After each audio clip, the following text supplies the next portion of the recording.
Welcome to the deep dive.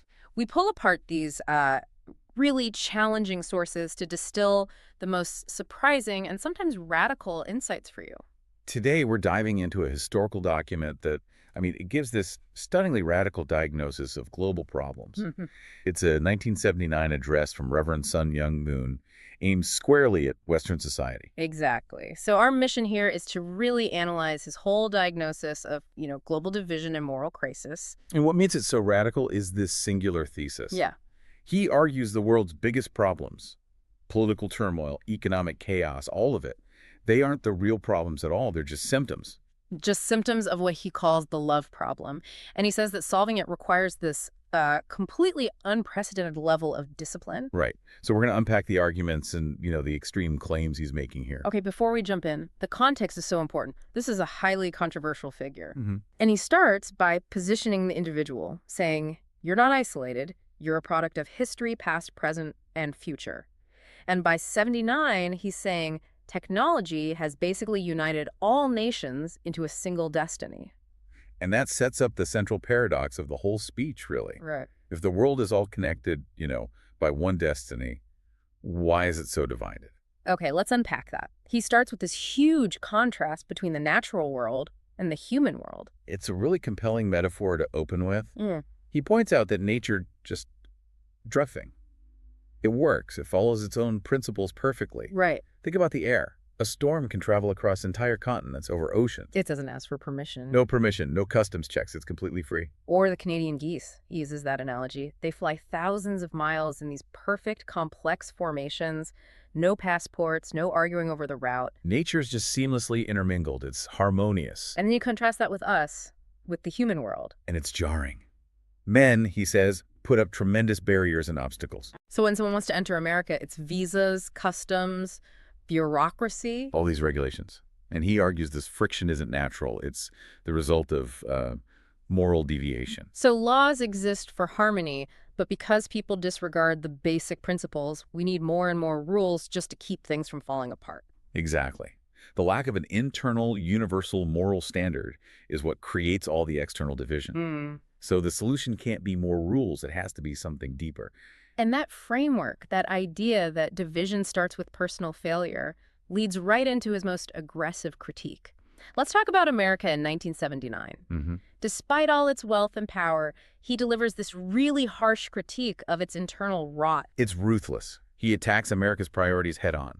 He says the U.S. prioritized national power above everything else. Which required huge investments in two things: knowledge and money. And what does that mean in practice? Well, he specifically cites the CIA. Yeah. The need for this vast intelligence network, plotting to overthrow governments even, assassinations. All in the name of national security. And he follows that up with what he calls the law of history. When a nation compromises its morality for power, the collapse is quick. And it's terminal. He uses some very specific historical warnings. The Roman Empire, which seemed invincible, It collapsed from internal immorality. Not from invaders, not at first. and ancient Pompeii, destroyed, he says, because the people were just focused on sex, drinking, and sensual pleasure. What's so fascinating about those examples is the suddenness.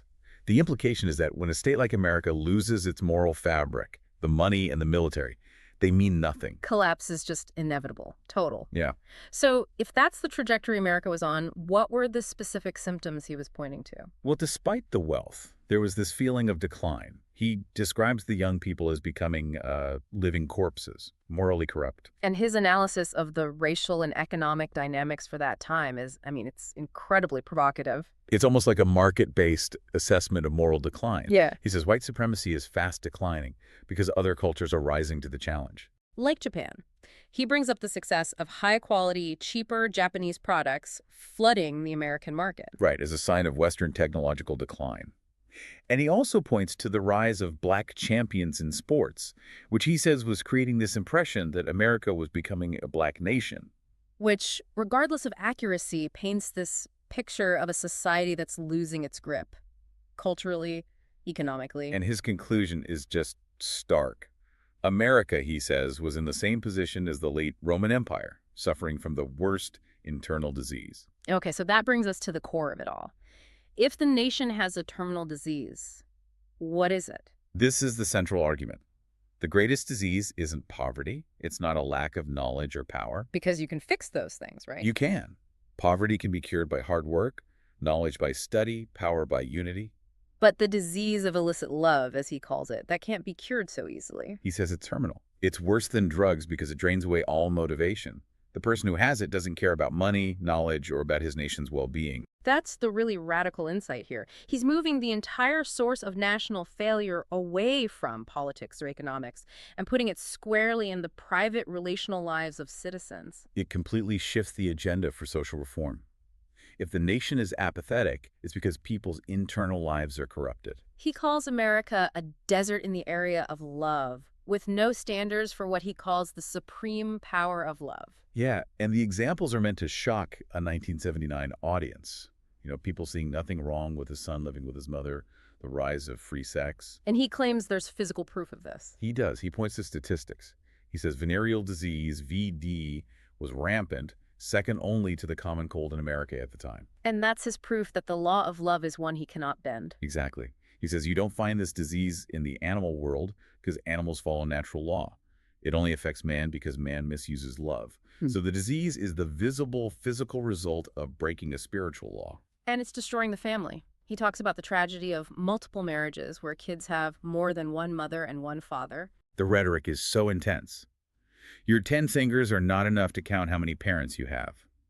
He sees that not as freedom, but as a sign of deep tragedy. So the lack of discipline in love creates chaos, and that chaos leads to national decline. Which brings us to his solution. If the disease is illicit love, the cure has to be an unprecedented discipline of love. And this solution is entirely religious. It's not political reform. It's not economic policy. Not at all. He says the Messiah isn't coming for economic or political salvation. That's all secondary. He's coming for the primary salvation of love, to bring discipline and a new standard. And then he asserts his own role in all of this, saying he is here to break down the barriers between East and West, between white, black, and yellow, and set up this new discipline. What does that look like? What's the evidence he presents for this power? He claims a very specific kind of power.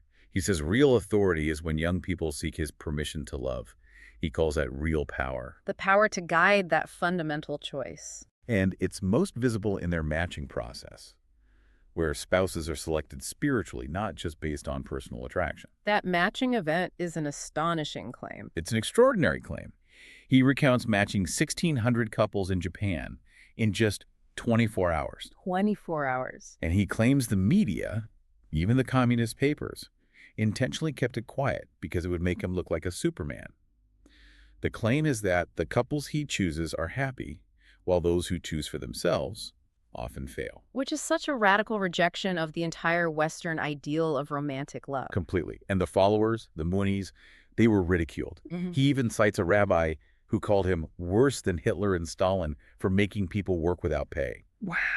But the source insists they're disciplined, and they're working for a revolution away from selfishness. And that's why things like fundraising, selling flowers or whatever, it's not actually about the money for them. No, it's symbolic. It's about learning how to give in the best way. There's that one anecdote that really captures this idea of discipline overcoming personal will. The one about the father. That story is crucial. The father of a bride, a well-known educator, was furious. He was determined to stop the wedding. So he shows up ready to cause a scene. Ready to disrupt the whole thing. But he's told he can't even enter unless he wears a specific religious robe. A huge symbolic barrier. And in his rage, he actually puts it on just to get inside. But over time, the source says his opposition just melted. Why? Because he saw his daughter marry a smart, very faithful, and handsome son-in-law who treated the family with incredible respect. He saw the positive result of the discipline, and he just surrendered. So the discipline creates a visible goodness that converts even its fiercest opponent. And that brings it all back to the macro scale. The argument is that if a small group or a nation focuses on this discipline of love, they'll become so secure and happy that everyone else who's suffering will want in. And he says this is all being magnified by technology. He mentions things like the Concorde jet flying from Tokyo to New York in just a few hours. Yeah, that technology has shrunk the world. And when the world is one single unit, all the underlying flaws, this love problem, they get forced to the surface. There's nowhere left to hide. So he's saying it's the absolute right time for the solution to arrive. And the confidence is immense. He claims Once this fundamental problem of love is solved, everything else is easy. And eventually, all the people with worldly credentials. Financiers, professors, politicians. They'll see the success of this system and want to import it themselves. Which brings us to a final, pretty provocative thought for you, the listener. The source claims a moral relational problem is more fundamentally destructive than any economic or political one. We're so focused today on things like inflation, climate change, global security. Hmm. Which of these would this critique say are just secondary symptoms of a deeper, unaddressed failure in relational discipline? And if the real solution to everything is replacing our individual will with a discipline of selfless love, Yeah. what immediate personal sacrifices would our society be forced to make? I mean, that question challenges our entire modern definition of freedom. It absolutely does. Thank you for taking this deep dive with us. We'll see you next time.